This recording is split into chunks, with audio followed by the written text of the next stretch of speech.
فيقول ربي أهانن كلا بل لا تكرمون اليتيم ولا تحاضون على طعام المسكين وتأكلون التراث أكلا لما وتحبون المال حبا جما صدق الله العظيم. وقال تعالى في شأن حبيبه ومحبوبه ومعشوقه مخبرا وآمرا إن الله وملائكته يصلون على النبي يا أيها الذين آمنوا صلوا عليه وسلموا تسليما. اللهم صل على محمد وعلى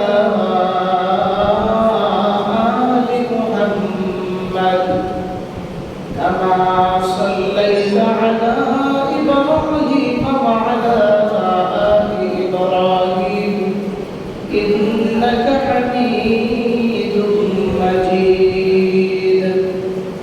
اللهم بارك على محمد وعلى آل محمد كما باركت على إبراهيم وعلى إنك حميد مجيد. سبحانك لا علم لنا إلا ما علمتنا إنك أنت العليم الحكيم. رب اشرح لي صدري ويسر لي أمري واحلل عقدة من لساني يفقهوا قولي. لا إله إلا الله لا إله إلا الله لا إله إلا الله لا إله إلا الله لا إله إلا الله لا إله إلا الله لا إله إلا الله لا إله إلا الله لا إله إلا الله لا إله إلا الله لا إله إلا الله لا إله إلا الله لا إله إلا الله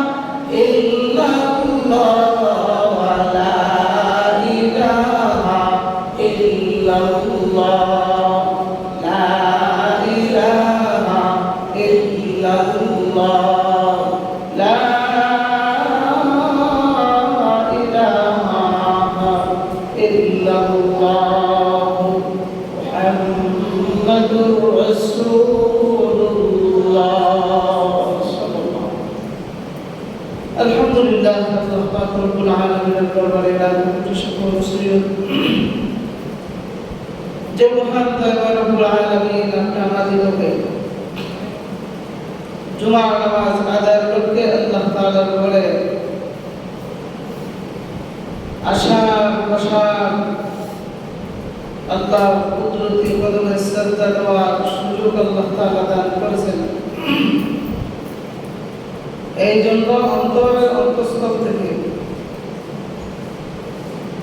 শুকর আদায়কে আল্লাহ তাআলার দরবারে কালিমাতু শুকর আদায় করছি আলহামদুলিল্লাহ। আল্লাহ রাব্বুল আলামিন আমাদেরকে বিভিন্ন এলাকা থেকে বিভিন্ন ঘর থেকে যাচাই বাছাই করে আল্লাহ তাআলার ঘরে পৌঁছায় দিয়েছেন। পাশাপাশি আল্লাহ রাব্বুল আলামিন সুস্থতা ও নিয়ামত দিয়ে আল্লাহ তাআলা আমাদেরকে সুন্দরভাবে তার রহম ও করমের দ্বারা দয়ার দ্বারা আল্লাহ তাআলার ঘরে পৌঁছায় দিয়েছেন। এটা আল্লাহর পক্ষ থেকে আমাদের জন্য অনেক বড় একটা নিয়ামত, অনেক বড় একটা পাওয়া।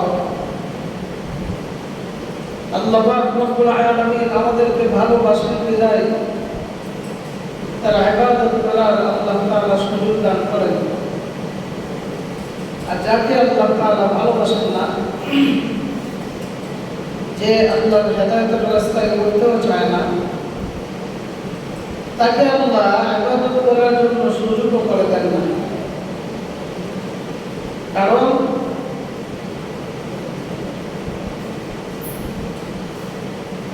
যে মানুষ তার মৌলিকের কদর করতে জানে না, যে মানুষ তার মাওলার কদর করতে জানে না এবং কদর করতেও চায় না, ওই মুনিব, ওই মাওলা, ওই তার মালিক তার কাছে আসার জন্য রাস্তা করে দেন না। তবে হ্যাঁ, ওই মানুষটা যদি কোনো একদিন হেদায়েতের রাস্তায় উঠতে চায়, চেষ্টা করে আল্লাহ দরবারে তওবা করে, তখন আল্লাহ তাআলা রাস্তা বানায় দেন। আল্লাহ তাআলা এত দয়ার এক মাওলা, যিনি আমরা ইবাদত করলেও খাওয়ায়, ইবাদত না করলেও খাওয়ায়। এমন এক মহব্বতের মালিক আমরা পেয়েছি, যে মহব্বতের মালিক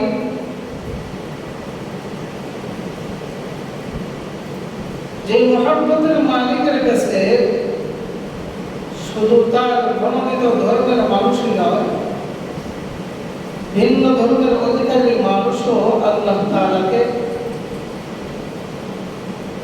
তার আওতার ভিতরে যারা আছে আল্লাহ তাআলা তাদেরকেও খাওয়ায়। যত মাখলুকাত আল্লাহ তাআলা দুনিয়ার মধ্যে পাঠিয়েছেন, জীব জন্তু যারা অবলা প্রাণী, তাদেরকেও আল্লাহ খাওয়ায়। এটাই একমাত্র প্রকৃত মালিক, প্রকৃত মাওলার খাসালত। পৃথিবীতে কোন মহল্লা, কোন সমাজে কোন নেতা বা কোন বিশ্বস্ত লোক যদি তার এক সেক্টরে তার দলের মানুষ, তার মহল্লার মানুষ, তার পাড়ার মানুষ, তার ঘরের মানুষ, তার পরিবার পর্যন্ত সে দেখাশোনা করে, আর কাউকে দেখাশোনা করে না, সে একজন বিশ্বস্ত লোক হতে পারে না। বিশ্বস্ত লোক ওই ব্যক্তি যার কাছে তার নিজের দলের মানুষও আসে, আবার যার কাছে তার বিরোধী দলের মানুষ আছে, যার কাছে তার ঘরের মানুষও আসে, যার কাছে তার ঘরের মানুষ ছাড়া বাহিরের মানুষও আসে। তখন ওই মানুষদেরকে সান্ত্বনা দেয় অথবা সাহায্য করে, যে কোনোভাবে হোক, কথা দিয়ে হোক, খাবার দিয়ে হোক, অথবা কোনো পরামর্শ বুদ্ধির মাধ্যমে হোক, যখন সে সাহায্য করে তাকে সমাজের বিশ্বস্ত লোক হিসেবে গণ্য করে। সমাজের মানুষ তার কাছে যায়, গিয়ে একটা মিনিট সান্ত্বনা পাইলে তখন সে অন্তর থেকে তার প্রতি দোয়া দেয়। ঠিক তদ্রূপভাবে এমন এক মাওলা আমরা পেয়েছি, যে মাওলার কাছে নামাজি চাইলেও চায়, বেনামাজি চাইলেও চায়, রোজদারে চাইলেও চায়, বেরোজগারে চাইলেও চায়, মুসলমানে চাইলেও চায়, চাইলেও পায়, বেদিনে চাইলেও পায়। সবাইকে আল্লাহ তাআলা সমানভাবে আল্লাহ তাআলা খাবার করে দিয়েছে। তবে হ্যাঁ, তার মধ্যে আমার পার্থক্য আছে। যারা আল্লাহর খাস বান্দা, মহব্বতের বান্দা, তাদেরকে সবসময় আল্লাহ কুদরতি জিম্মার ভিতরে রাখেন, যেন বাহিরের কোনো শয়তান, বাহিরে কোনো দুষ্কৃত জিনিস আইসা তাদেরকে গ্রাস না করতে পারে। এই জন্য ওই সমস্ত বান্দাদেরকে আল্লাহ তাআলার জিম্মার ভিতরে রাখেন। এই জন্যই আমাদের ভাগ্য অনেক বড় ভালো যে আমরা এমন এক মাওলা পেয়েছি, যে মাওলা সুখে দুঃখে আমাদের সাথে থাকে। যদি বান্দাকে আল্লাহ পাক রব্বুল আলামিন পুরোপুরিভাবে তার হাতের উপর ছেড়ে দিতেন, তো বান্দা ধ্বংস হইতে বা ধ্বংস হওয়ার জন্য বেশি সময় তার প্রয়োজন হয় না। মুহূর্তের ভিতরে বান্দা ধ্বংস হয়ে যেতে পারে। এই জন্য কিছুটা আল্লাহ তাআলা আওতার ভিতরে রাখেন। আর না হয় মানুষ একদম অনাথ অবস্থায় মারা যাইবে। যত ধর্মাবলম্বীরা বা ভিন্ন ধর্মের অধিকারী যারা আছে, তারা যদিও দুই দিন খোদা মানে, কিন্তু মেন একজন খোদাকে মানে। তিনি কে? আল্লাহ। দেখবেন কথা বললে তারা বলে উপরওয়ালা তো একজন আছে, অথচ এরা দুই তিন খোদা মানে, কেউ তার চেয়ে বেশি মানে, 360টা খোদা মানে। একটা তার খোদা বানায়, এই খোদার মধ্যে প্রায় 7টা 8টা 12টা 14টা হাত দেয়া দেয়। তার মানে বোঝা গেল তারা একজনের পূজা করে না, বিভিন্ন খোদার পূজা করে। কিন্তু যত খোদারই পূজা করো, একজনকে মেন আল্লাহ মানে উনি কে? একদম আল্লাহ। যাকে আল্লাহ তাআলা, যাকে আমরা মনে প্রাণে বিশ্বাস করি, তিনি আমাদের আল্লাহ। অন্যান্য ধর্মাবলম্বীরা যদিও ভিন্ন ভিন্ন খোদা মানে, কিন্তু মেন খোদা আল্লাহকে অবশ্যই মানে, কিন্তু তার সমকক্ষ অন্য কাউকেও মানে। এই জন্য মানার কারণে তারা মুশরিক, তারা বেঈমান, তাদের কোনো ঈমান নাই, তারা মুশরিক, তারা শিরক করছে। আল্লাহর সঙ্গে যদি কাউকে শরীক করে, তখন তাকে শিরক বলা হয়। আর শিরক যেই বান্দা করে, তাকে আল্লাহ ক্ষমা করে না। এই জন্য তারা বিনা হিসাবে জাহান্নামী, এদের কোনো হিসাব নাই, বিনা হিসাবে তারা জাহান্নামী। এই জন্যই আল্লাহ পাক রব্বুল আলামিন আমাদেরকে তার জিম্মার ভিতরে রাখছেন। রাখার কারণে আমরা আল্লাহর জিম্মার ভিতরে যারা আছি, তাদেরকে আল্লাহ পাক রব্বুল আলামিন সুন্দরভাবে চালাইতেছেন, শান্তি মতো চলতেছেন। আর পৃথিবীতে চলার ক্ষেত্রে গিয়া আল্লাহ তাআলা মানুষদেরকে, অর্থাৎ ঈমানদারদেরকে বিভিন্ন হালাতের উপর পরীক্ষা করেন, বিভিন্ন হালাতে বান্দাদেরকে পরীক্ষা করেন। ওই পরীক্ষার হালাতের মধ্যে পড়িয়া যে সমস্ত বান্দারা আল্লাহকে ডাকতে ভুলে না, তারাই একমাত্র পরীক্ষায় পাস হওয়ার মতো যোগ্যতা রাখে এবং পাস হয়। এই জন্য আল্লাহ পাক রব্বুল আলামিন বলেন যে আমি আমার বান্দাদেরকে পরীক্ষা করব বিভিন্ন হালতে। তবে তার মধ্যে পরীক্ষা দেওয়ার মধ্যে যে বান্দাগুলো আছে, একদল বান্দারা মনে করে যে আমি আল্লাহকে পরীক্ষা করি। পরীক্ষা করার কারণে অনেকে মনে করে যে পরীক্ষা দেওয়ার কারণে আমি অনেক সম্মানী। আসলে তা না। আল্লাহ তাআলা বলেন কিছু কিছু বান্দাদেরকে আমি কি দিয়ে পরীক্ষা করি? আল্লাহ তাআলা বলেন فَأَمَّا الْإِنسَانُ إِذَا مَا ابْتَلَاهُ رَبُّهُ فَأَكْرَمَهُ وَنَعَّمَهُ। আল্লাহ তাআলা বলেন কিছু কিছু বান্দাদেরকে আমি আল্লাহ তাআলা ধন সম্পদ, সম্মান, সন্তান দিয়ে আমি আল্লাহ পরীক্ষা করি। যখন তাদেরকে সম্মান দিয়ে পরীক্ষা করি, যখন তাদেরকে সন্তান দিয়ে পরীক্ষা করি, যখন তাদেরকে ধন সম্পদ দিয়ে পরীক্ষা করি, তখন তারা মনে করে কি? আর মনে করি আর বলে কি? আল্লাহ তাআলা বলেন, তখন তাদের এই ধন সম্পদ এবং সন্তান সন্তানাদি এবং সম্মানের পিছনে পড়িয়া তখন আল্লাহকে ভুলিয়া যায় আর মানুষের কাছে বলে যে আমার আল্লাহ আমাকে ভালোবেসে এই সম্মান দান করেছেন। আসলে কোন বান্দাকে আল্লাহ পাক রব্বুল আলামিন ভালোবেসে সম্মান দান করেন না, ভালোবেসে সন্তান দান করেন না, ভালোবেসে ধন সম্পদ দান করেন না। সন্তান সন্তানাদি ধন সম্পদ সম্মান একমাত্র বান্দাকে আল্লাহ তাআলা দান করেন পরীক্ষা দেওয়ার জন্য। সুবহানাল্লাহ।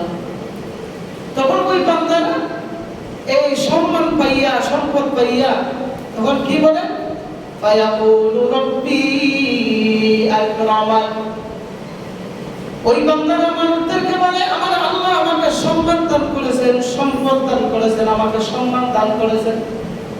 অথচ আল্লাহর দেওয়া সম্পদ পাইয়া, আল্লাহর দেওয়া সন্তান পাইয়া, আল্লাহর দেওয়া সম্মান পাইয়া তারা আল্লাহকে ভুলে যায়, নামাজে আসে না, নামাজ পড়ে না, সম্মান পাইয়া কোরআন তেলাওয়াত করে না, সম্মান পাইয়া আল্লাহর ইবাদতের দিকে মগ্ন হয় না।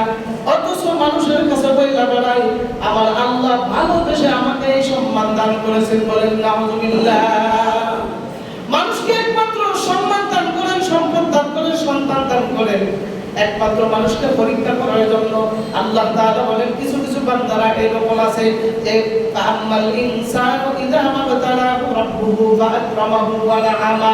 আমি আল্লাহ তাদেরকে ধন সম্পদ দান করি, সম্মান দান করি এবং আমি আল্লাহ সন্তান দান করি একমাত্র তাদেরকে পরীক্ষা করার জন্য। কিন্তু তারা মানুষের কাছে বইলা বেড়ায় ফায়াকুলু রাব্বি আকরামান, আমার আল্লাহ আমাকে সম্মান দান করেছে। বলেন নাউযুবিল্লাহ। সম্মান একমাত্র আল্লাহ তাআলা তোমাকে দিয়েছেন পরীক্ষা করার জন্য। দুনিয়াতে একটু সম্মান পাইয়া তুমি আমার আল্লাহকে ভুলে যাও কিনা, সম্মান পাইয়া আমার আল্লাহর ইবাদত থেকে তুমি বঞ্চিত থাকো কিনা, সম্মান পাইয়া মানুষের সম্মান পাইয়া তুমি আল্লাহর ভয় থেকে তুমি ফিরে থাকো কিনা, এটা তোমার জন্য আমি আল্লাহ পরীক্ষা হিসেবে দিয়া দিলাম। সুবহানাল্লাহ। যদি দুনিয়াতে মানুষকে সম্মান দিলে, সম্পদ দিলে, ছেলে সন্তান দিলে, বিভিন্ন সম্পদের মালিক অট্টালিকার মালিক বানায় যদি আল্লাহ তাআলা যদি ভালোবেসে যদি এগুলো দান করতেন, তাহলে আল্লাহর ভালোবাসার মানুষের ভিতরে বিশাল অট্টালিকার মালিক হলো কারুন। এই কারুনের এই নামগুলো আল্লাহর মহব্বতের বান্দাদের তালিকায় থাকতো কি থাকতো না? জোরে বলেন, থাকতো কি থাকতো না? কারুনের সম্পদ অনেক ছিল, অনেক অনেক। মুফাসসিরিন কেরাম বলেন কারুনের এত সম্পদ ছিল, এত সম্পদ ছিল, একটা উট লাগতো তার সমস্ত গুদামের চাবি বহন করার জন্য। সুবহানাল্লাহ। এখন বুঝার কতটুকু সম্পদের মালিক যে কারুনকে এত সম্মান আল্লাহ দিয়েছিলেন, এত সম্পদ আল্লাহ দিয়েছিলেন, সন্তানের মালিক আল্লাহ তাআলা বানাইছিলেন, কিন্তু তাকে ভালোবেসে আল্লাহ তাআলা দেন নাই কারুনকে। আল্লাহ পাক রব্বুল আলামিন তাকে ভালোবেসে দেন নাই। আল্লাহ তাআলা কারুনকে পরীক্ষা করার জন্য বিশাল অট্টালিকার মালিক আল্লাহ বানায় দিয়েছেন। কিন্তু কারুন কি আল্লাহর কাছে পছন্দনীয় বান্দা? কথা বলে না। কারুন কি আল্লাহর কাছে পছন্দনীয় বান্দা? আল্লাহর ভালোবাসার বান্দা? না, আল্লাহর কাছে ভালোবাসার বান্দা নয়, আল্লাহর পছন্দনীয় বান্দা নয়। আল্লাহ তো দূরের কথা, আমরা যারা সমাজে বসবাস করি, যারা মুসলিম আছি, যারা হিন্দু, বৌদ্ধ, খ্রিস্টান আছি, অন্যান্য ধর্ম অবলম্বীরা যারা আছি, এই কারুন এই নাফরমান বান্দা মানুষের কাছে কি সে প্রিয় বান্দা? প্রিয় বান্দা না, এবং অপ্রিয় বান্দা আল্লাহর কাছে হয়ে গেছে, মানুষের কাছে হয়ে গেছে।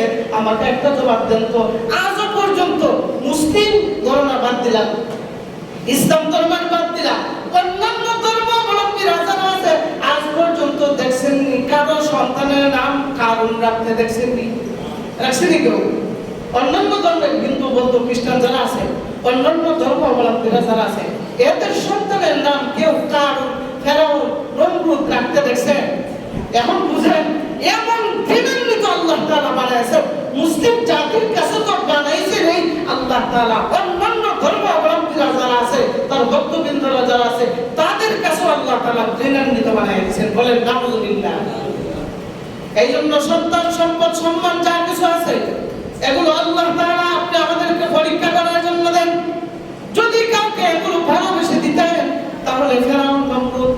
সাদ্দাত, হামান যা কিছু আছে তারা সবাই আল্লাহর মুহাব্বতের বান্দাদের তালিকার ভিতরে ঢুকে যাইত। এই জন্য আল্লাহ বলেন এদেরকে আমি পরীক্ষা করার জন্য আমি দেই। আম্মাল ইনসানু ইযা মাবতালাহু রাব্বুহু ফাআকরামাহু ওয়া নাআমা। কিছু বান্দা আছে তাদেরকে আমি আল্লাহ ধন সম্পদ সম্পত্তি সম্মান আমি আল্লাহ দান করি একমাত্র তাদেরকে পরীক্ষা করার জন্য। কিন্তু তারা এই পরীক্ষার হালতের মধ্যে পড়িয়া আমি আল্লাহকে তো ডাকি না, বরং মানুষের কাছে বইলা বেড়ায় ফায়াকুলু রাব্বি আকরামান। আমার আল্লাহ আমাকে সম্মান দান করেছে, বলেন নাউযুবিল্লাহ। সম্মান দেওয়ার মালিক কে? এমনি কি দেয়? আল্লাহর মুহাব্বতের বান্দাদের কি দেয়, নাকি আল্লাহর মুহাব্বতের বান্দা সারা যারা তাদেরকে দেয়? আল্লাহর মুহাব্বতের বান্দা যারা আছে তাদেরকে আল্লাহ সম্মান দেয় কেমনে? আল্লাহর পরীক্ষায় যদি বান্দা পাস হইয়া যায় তাহলে আল্লাহ তাআলা সম্মান দান করে। সুবহানাল্লাহ। এইজন্য এগুলো আমাদের পরীক্ষা করার জন্য আল্লাহ তাআলা এগুলো আমাদেরকে দান করেন। কারণ এমন জঘন্য বান্দা ছিল। মুসা আলাইহিস সালাতু ওয়াস সালাম কারণকে কে বলে, ভাই আল্লাহ তাআলা তোমাকে বিশাল তালিকার মালিক বানায়েছেন, বিশাল জমি জমার মালিক বানায়েছেন।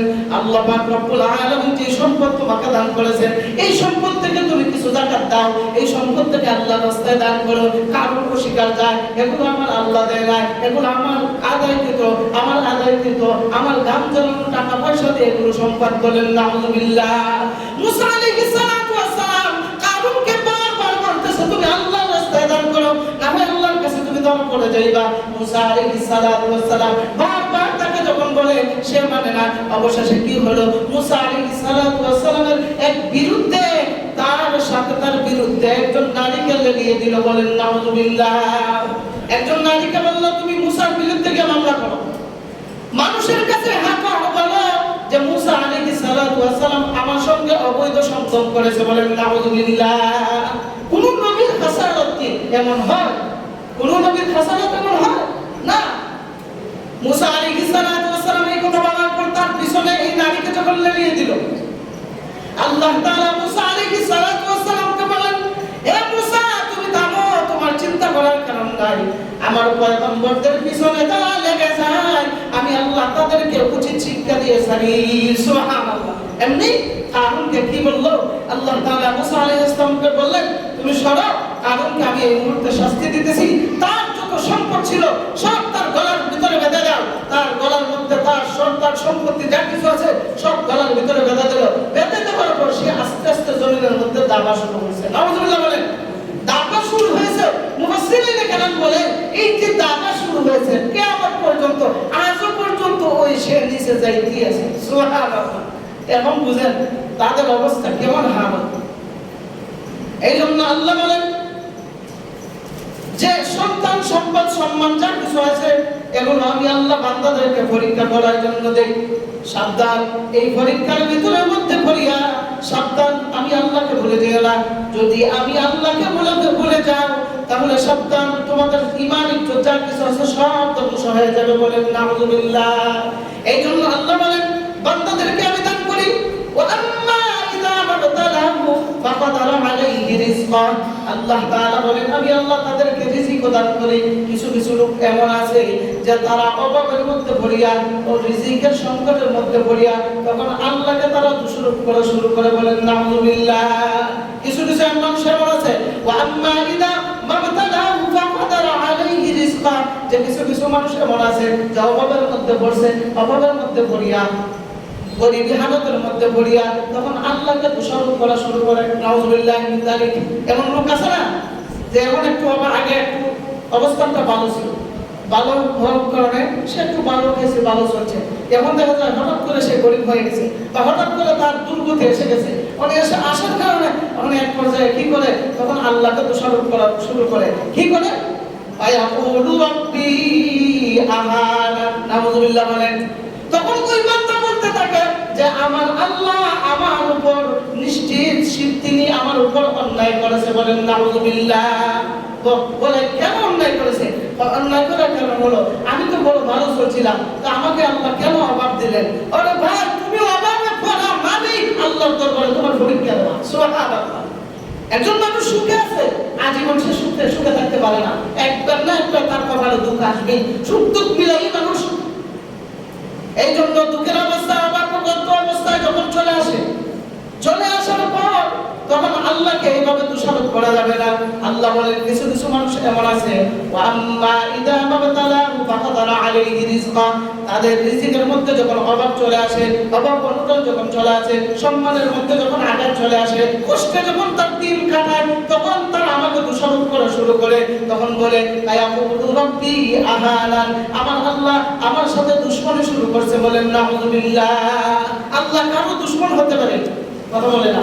আল্লাহ কারো দুশমন হতে পারে না? আল্লাহ সব সময় আমাদের বন্ধু। আল্লাহ আমাদের সব সময় বন্ধু কি বন্ধু না? আল্লাহ তাআলা বলেন এই সমস্ত বান্দারা আমাদের উপর দোষারোপ করা শুরু করে। আল্লাহ পাক রব্বুল আলামিন বলেন সাবধান, তোমরা যারা আমাকে দোষারোপ করতেছো, সাবধান, দোষারোপ করিও না। কারণ যেগুলো দেখতেছো এগুলো সব তোমার কামাই করা, কি করা? জোরে বলেন। আমাদের অভাব যদি চলে আসে, কষ্ট যদি চলে আসে, এগুলো আমাদের কামাইয়ের কারণে আসে। কারণ সুখে থাকা অবস্থায় অনেক মানুষ নামাজ পড়ে, তাসবিহ তাহলিল করে, আল্লাহর ইবাদত করে, যখন আবার দুঃখের সময় চলে আসে তখন দুঃখের মধ্যে পড়িয়া তখন ইবাদত চাইরা দেয়, মসজিদ চাইরা দেয়, ইবাদত সবকিছু চাইরা দেয়। আল্লাহ তাআলা বলেন তোমরা যখন ওই অবস্থার মধ্যে যখন পড়ো, তোমাদের নিজেদের এই গুনার কারণে আমি আল্লাহ রিজিকের মধ্যে অভাব দিয়ে দেই। সুবহানাল্লাহ। আমি আল্লাহ রিজিকের মধ্যে অভাব দিয়ে দেই যেন তোমরা আমার রাস্তা থেকে তোমরা সরে যাও। আরে অভাব তো তোমাদের আসবেই, সুখ দুঃখ মিলেই যে মানুষ। এখন অভাব চলে আসে, দুঃখ চলে আসে, এই জন্য মন ভাঙার কারণ নাই। তুমি দুঃখে আছো, এই দুঃখে থাকাটাই আমার আল্লাহর কাছে তোমার পরীক্ষা। সুবহানাল্লাহ। এই জন্য আল্লাহ তাআলা বলেন তোমরা আমাকে দোষারোপ করিও না। কারণ তোমরা যা বলতেছো যে ফায়াকুলু রাব্বি আহানান, ফায়াকুলু রাব্বি আহানান, আমার এই দুঃখ কষ্ট আসার কারণ হলো আল্লাহ তাআলা আমার উপর এই দুঃখ কষ্ট চাপায় দিয়েছেন। আল্লাহ তাআলা তার উত্তরে বলতেছেন কাল্লা, কখনো না, কখনো না, কখনো না, বরং তোমাদের কৃত কর্মের এটা ফল। তোমরা আমার রাস্তা থেকে সরে যাওয়ার কারণে আমি আল্লাহ তোমাদেরকে পরীক্ষার মধ্যে ফেলাইলাম, পরীক্ষার মধ্যে ফেলাইয়া আমি আল্লাহ তোমাদের এই ফল ভোগ করাইতেছি। সুবহানাল্লাহ। রিজিকের মধ্যে সংকট কেন আসে? এই সূরার মধ্যে আল্লাহ চারটা কারণ বর্ণনা করেছেন। আল্লাহ তাআলা বলেন তোমাদের রিজিকের মধ্যে অভাব চলে আসে, তোমাদের রিজিকের মধ্যে অভাব অনটন চলে আসার চারটা কারণ। এক নম্বর কারণ হলো আল্লাহ তাআলা বলেন বাল্লা তুকরিমুনাল ইয়াতীম। এক নম্বর কারণ হলো তোমরা এতিমদেরকে সম্মান করো না। বলেন সুবহানাল্লাহ। এতিমদেরকে তোমরা কি করো না? সম্মান করো না। এমন লোক আছে না নাই? এতিমদের উপর জুলুম করে আছে না নাই? আছে না নাই?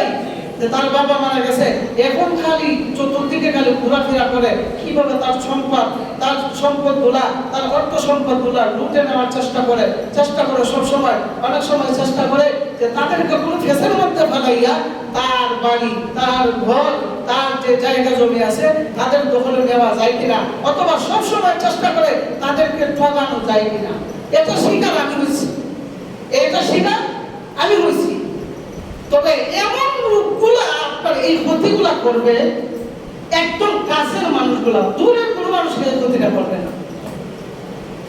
এবং কাছের মানুষগুলো আপনার এই ক্ষতিগুলা করবে।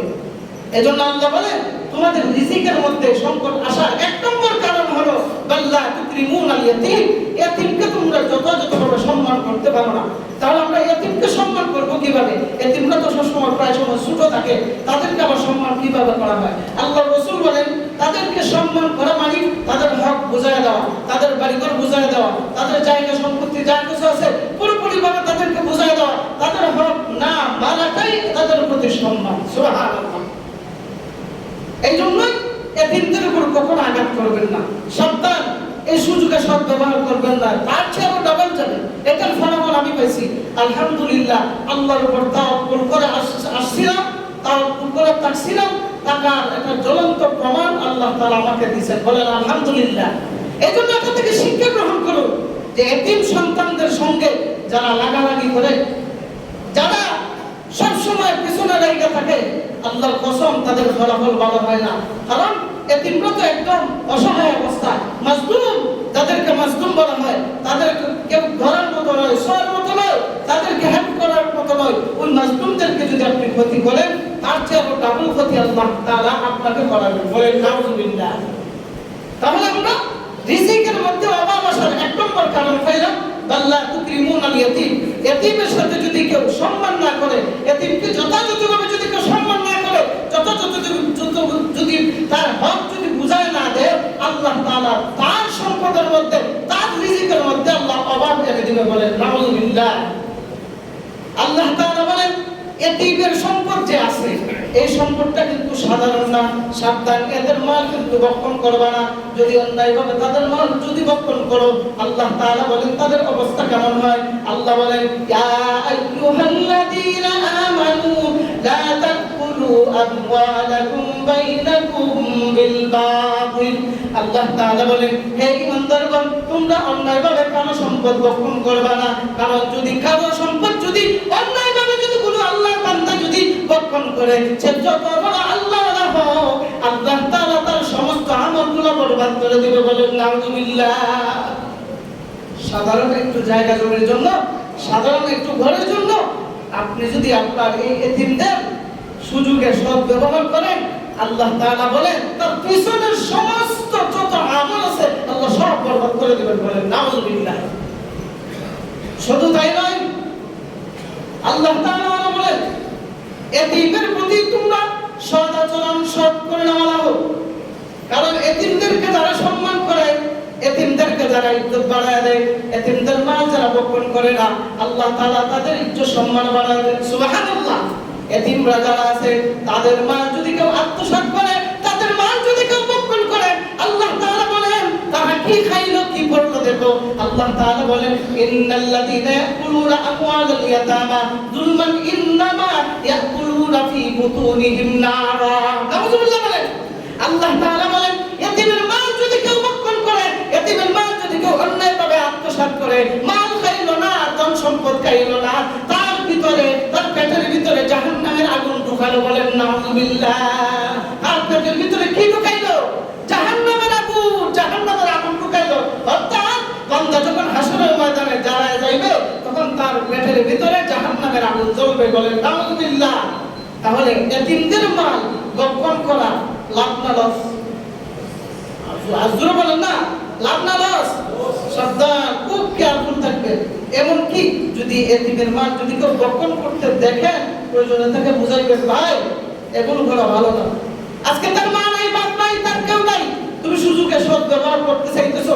আড়ালে এমন অনেক মজির আছে যে আড়ালে তার সন্তানদের সমস্ত জমি জমা তার চাচা, তার অন্য মানুষরা গোপনে দলিল করে নিছে, জানেই না। এমন ঘটনা আছে না নাই? গোপনে দলিল করে নিছে। এরপরে যখন ভাগাভাগি করতে যায়, পুরোপুরি হক দিতে যায়, গিয়া দেখেন এই দলিল অন্যজনের নামে। নাউযুবিল্লাহ মিন যালিক। দুনিয়ার একটু সম্পদের জন্য আপনি এই কাজগুলো করলেন। ও ভাই, দুনিয়ার সম্পদ, আরে দুনিয়ার সম্পদ আপনার স্থায়ী নয়। দুনিয়ার বাড়ি গাড়ি এটা আপনার স্থায়ী নয়। দুনিয়ার যাই সম্পদ দেখতেছেন এটা আপনার স্থায়ী নয়। স্থায়ী একমাত্র আমলনামা, যে আমলনামা দিয়ে আপনি স্থায়ী ঘরে যাবেন, ওই স্থায়ী ঘরের নাম হলো জান্নাত। সুবহানাল্লাহ। ওইটা হলো আসল বাড়ি। ওইটাকে আগে স্থায়ী করেন তো দুনিয়া আপনার এমনি পিছনে করবে, দুনিয়াকে ধরা লাগবে না আপনার। এতিমের মাল বক্ষণ করতো আবু জাহেলে। কে করতো? এটা হলো আবু জাহেলের খাসাল। আবু জাহেলে কি করতো? যখন কোনো এতিম সন্তান হয়ে যেত, তার মা বাবা যখন মারা যাইতো, তখন তার কানের কাছে গিয়ে বলতো তুমি কোনো চিন্তা করো না, তার তোমার ছেলে সন্তান যারা আছে তাদের দেখাশোনা আমি করবো রে, কোনো চিন্তা করো না। কিন্তু সে যখন মারা যাইতো, মারা যাওয়ার পর তখন তার বাড়িতে এসে বলতো যে তোমার বাবা আমাকে মরার সময় বলে গেছে, খানে খানে যত সম্পত্তি আছে সব আমার নামে লিখে দিতে। নাউযুবিল্লাহ বলেন। এটা ছিল আবু জাহেলের খাসালত। এই পৃথিবীতে যারা এতিমের মাল বক্ষণ করিয়া খায়, তারা আবু জাহেলের সঙ্গে হাসর বাসর হবে বলেন নাউযুবিল্লাহ। এই হলো এক নম্বর যে আমাদের রিজিকের মধ্যে, আমাদের রিজিকের মধ্যে এই অভাব আসার এক নম্বর কারণ হলো যে আমরা এতিমকে যথাযথভাবে সম্মান করতে পারি না। নাম্বার 2, আমাদের রিজিকের মধ্যে সংকট আসার কারণ, অভাব আসার কারণ, আল্লাহ বলেন কাল্লা বাল্লা তুকরিমুনাল ইয়াতীম। এটা হলো এক নম্বর। 2 নম্বর হলো ওয়ালা তাহাকুনা আলা তুআমিল মিসকিন। তোমরা মিসকিনদেরকে খাবার খাওয়াও না, আবার অন্যকে খাবার খাওয়াইতে দেও না। এমন জাহেল আছে না নাই? আছে না নাই? বিদেশ থেকে কোনো একজন প্রবাসী এতিম পরিবারের মধ্যে তার করতে চায়, তাদেরকে 1 লক্ষ টাকা দিতে চায়, 20,000 টাকা দিতে চায়। আরেক দালাল রেডি হয়ে বলে আরে তাদেরকে টাকা দিও না, তাদের বড় হলো তোমরা জানো না, তাদের ছেলে সন্তান ভালো না, তো তারা ভালোই চলে, তাদেরকে টাকা দেওয়ার দরকার নাই। নাউযুবিল্লাহ বলেন। এমন দালাল দুনিয়াতে আছে না নাই? আর তাদের হাতে দেওয়ার দরকার নাই, আমার হাতে দাও, আমি তাদেরকে পৌঁছায় দেবো। 50,000 দেয়, 40,000 পাইলে 10,000 পৌঁছায়। এমন আল্লাহ বলি আছে না নাই? আল্লাহ তাআলা বলেন ওয়ালা তাহাব্বুনা আলা তাআমিল মিসকিন, তোমরা মিসকিনদেরকে খাবার খাওয়াও না, আবার খাবার খাওয়াইতে দাও না। আল্লাহর কসম করে বলি, যারা এই সমস্ত খাসালত নিয়ে ঘোরাফেরা করেন, তাদের রিজিকের মধ্যে আল্লাহ তাআলা সংকট আনবেন। বলেন নাউযুবিল্লাহ। এই জন্য খাবার খাওয়াইবেন একে অপরকে, শুধু মিসকিন করা, সাধারণ যে কোনো মানুষকে আপনি মনের স্বার্থে সুন্দরভাবে খুশি মনে তাদেরকে খাবার খাওয়াইবেন। আর এখন তো আমাদের সমাজে মাশাআল্লাহ খাবার খাওয়াইতে গিয়ে ডিজিটাল হয়ে গেছে।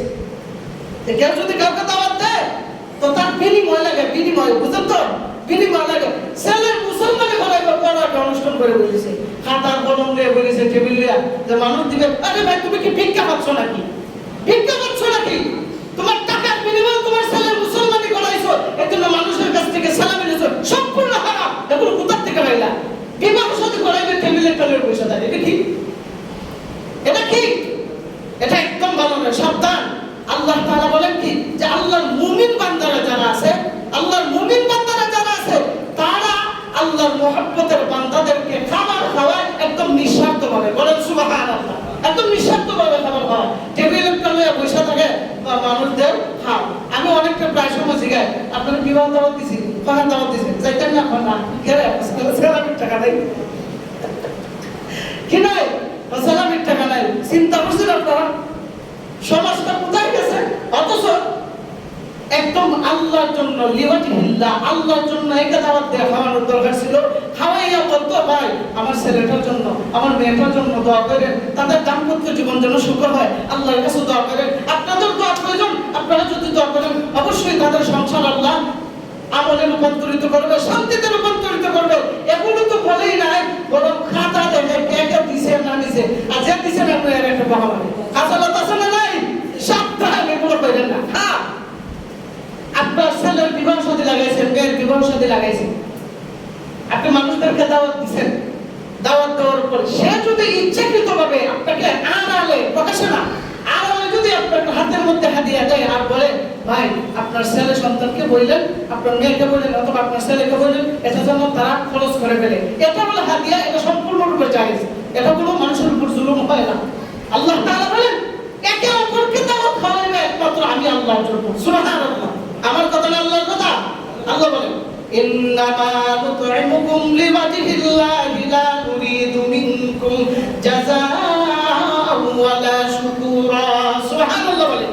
আল্লাহ বলেন আমার এমন কিছু বান্দা আছে যারা একে অপরকে খানা খাওয়ায় লিওয়াজহিল্লাহ, একমাত্র আমি আল্লাহর জন্য। সুবহানাল্লাহ। তাদেরকে যখন জিজ্ঞাসা করা হয় ভাই আপনি আমাকে দাওয়াত খাওয়াইলেন কিসের জন্য? একমাত্র ইন্নামা নুতইমুকুম লিওয়াজহিল্লাহ, একমাত্র আমি আল্লাহর জন্য খাবার খাওয়াইলাম, লা নুরিদু মিনকুম, এর কোনো বিনিময় তোমাদেরকে দিতে হবে না। সুবহানাল্লাহ।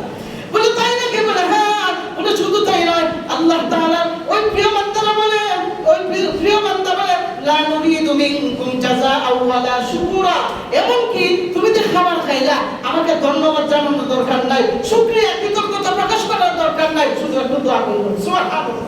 কত বড় একটা সিস্টেম আল্লাহ সুন্দরভাবে তার নেককার বান্দাদের কারণে সুন্দরভাবে সিস্টেম তৈরি করে দিয়েছে। আর এখন বিজ্ঞান হাত পাতলা টেবিলের তলে বসে থাকে, দেখা দেয় তোর লেগে টেবিলের ভিতর তোর কে বলছে আপনাকে? এগুলি রসুল কে জারি করছে?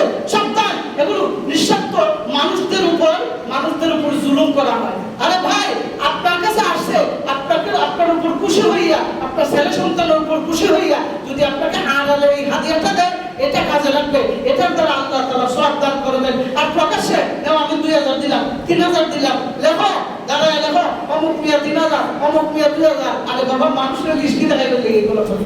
সাবধান, এগুলো করবেন না। এই ডিজিটাল দাওয়াতের কোনো প্রয়োজন নাই। আপনি নিঃস্বার্থভাবে একে অপরকে খানা খাওয়ান, দেখবেন এটার মধ্যে আল্লাহ আসমান জমিনের মধ্যে পার্থক্য যে আল্লাহ তাআলা বরকত দান করবেন। সুবহানাল্লাহ। এই জন্য খুব খেয়াল করলেন যে তিন মিসকিন যারা আছে তাদেরকে খাবার খাওয়ানো এবং অন্যকে খাবার খাওয়ানোর জন্য উৎসাহিত করা। আল্লাহ আল্লাহ রাসূলের হাদিসের মধ্যে বলে মিসকিনকে যদি তুমি খাবার খাওয়াও, তুমি নিজে খাবার খাওয়াও, অথবা তুমি খাবার খাওয়ানোর কোনো সামর্থ্য নেই, অন্য আরেকজনকে বললা তাকে কিছু খাবার দাও, সে সহযোগিতা করিয়া যতটুকু সওয়াব পাইল, তুমি তাকে কথা বলিয়া দেওয়ানোর কারণে সমপরিমাণ সওয়াব তোমার আমলনামায় আল্লাহ দিয়ে দেবে। সুবহানাল্লাহ। তাহলে রিজিকের মধ্যে সংকট আসার কারণ আমরা কি পাইলাম? ওয়ালা তাহাদ্দুনা আলা তাআমিল মিসকিন, যে মিসকিনদেরকে তোমরা খাবার খাওয়াও না, অন্যকে খাবার খাওয়ানোর জন্য তোমরা উৎসাহিত করো না। রিজিকের মধ্যে সংকট আসার 4 নম্বর কারণ আল্লাহ বলেন ওয়া তাকুলুনা তুরাসা আকলাল লাম্মা। আল্লাহ তাআলা বলেন যে তোমাদের উত্তরাধিকার যারা আছে, তোমাদের বাপ দাদারা যারা মারা গেছে, তাদের যে সম্পদগুলো আছে তোমরা একাই দখল করে ফেলো, একাই দখল করে ফেলো। এমন আল্লাহর ওলি দুনিয়াতে আছে না নাই? যে একটা ঘরের মধ্যে এক ভাই আর 3 বোন বা এক বোন মানলাম, বোনটাকে বিবাহ দিয়ে দিছে, বাবার যে সম্পত্তি আছে এগুলা তার বড় ভাই ভোগ করে খাইতেছে, কোনো কিছু বলে না। কিছুদিন পরে এসে বলতেছে ভাই আজীবন তো খাইলা, এতদিন পর্যন্ত খাইলা, এখন আমার বাগের যা কিছু আছে একটু দেও। তখন মুখটা খারাপ করে বলা, মুখটা খারাপ করে বলে নিলে তো নিলি, আজীবনের লোকে গেলি আর এই বাড়িতে আসবে না। এমন খাসালত আছে না নাই? আছে না নাই? যাও যাও, আর এই বাড়িতে আসার দরকার নাই। আল্লাহর কসম এগুলো করবেন না, এগুলো করবেন জীবন বরবাদ হয়ে যাবে। তার যারা প্রেষ্ঠত্ব তাকে দিয়ে দাও। বাবার সম্পদ যেটা ছেলেদের কাছে বন্টন করে দাও, মেয়েদের কাছে বন্টন করে দাও, তার হক সে তার এটা প্রাপ্য, তাকে দিয়ে দাও। কিন্তু বলে আমরা বায়ান বেশি, আমরা বইনান বেশি, কাকে কি দেবো? 1 টাকা করে যদি বলে 1 টাকা করে দিতে হবে। কারো সম্পদ কেউ মাইরা খাইতে পারবেন না, সন্তান খুব সমানভাবে ভাগ করে নেবেন। আল্লাহ তাআলা বলেন তোমাদের রিজিকের মধ্যে সংকট আসার, অভাব আসার এই 4 নম্বর কারণ হলো ওয়া তাকুলুনা তুরাসা আকলাল লাম্মা। তোমাদের বাপ দাদার যে সম্পত্তি আছে এগুলো সমানভাবে সুন্দর করে সবাই ভাগ করে নাও। যদি ভাগ করে নাও তো আল্লাহ পাক রব্বুল আলামিন এই সম্পদ দূর করে দিবেন। সুবহানাল্লাহ। এরপরে আল্লাহ বলেন সয় সম্পত্তি যা কিছু আছে এগুলোর প্রতি মানুষের রূপ বেশি না কম? বেশি না কম? আরো জোরে বলেন। আল্লাহ তাআলা বলেন সয় সম্পত্তি, সন্তান, সম্মান এগুলোর উপরে যদি তোমরা বেশি রূপ করে তাদের অবস্থা কেমন হবে? আল্লাহ তাআলা বলেন ইয়া আইয়ুহাল্লাযীনা আমানু লা তুলহিকুম আমওয়ালুকুম ওয়ালা আওলাদুকুম আন যিকরিল্লাহ ওয়া মান ইয়াফআল যালিকা ফাউলাইকা হুমুল খাসিরুন। আল্লাহ তাআলা বলেন যদি তোমরা সয় সম্পত্তির পিছনে পড়িয়া, সন্তান সন্তানদের পিছনে পড়িয়া যদি আমি আল্লাহ আন যিকরিল্লাহ জিকির থেকে যদি বঞ্চিত হয়ে যাও, ওয়া মান ইয়াফআল যালিকা ফাউলাইকা হুমুল খাসিরুন, আমি আল্লাহ পাক রব্বুল আলামিন তোমাদেরকে কঠিন শাস্তিতে গ্রেফতার করব। বলেন নাউযুবিল্লাহ। আল্লাহ পাক রব্বুল আলামিন আমাদেরকে এই 4 প্রকার অভাবগ্রস্ত থেকে আমাদেরকে হেফাজত করুন। সবাই বলি আমিন। ওয়া আখির দাওয়ানা আলহামদুলিল্লাহি রাব্বিল আলামিন। আল্লাহ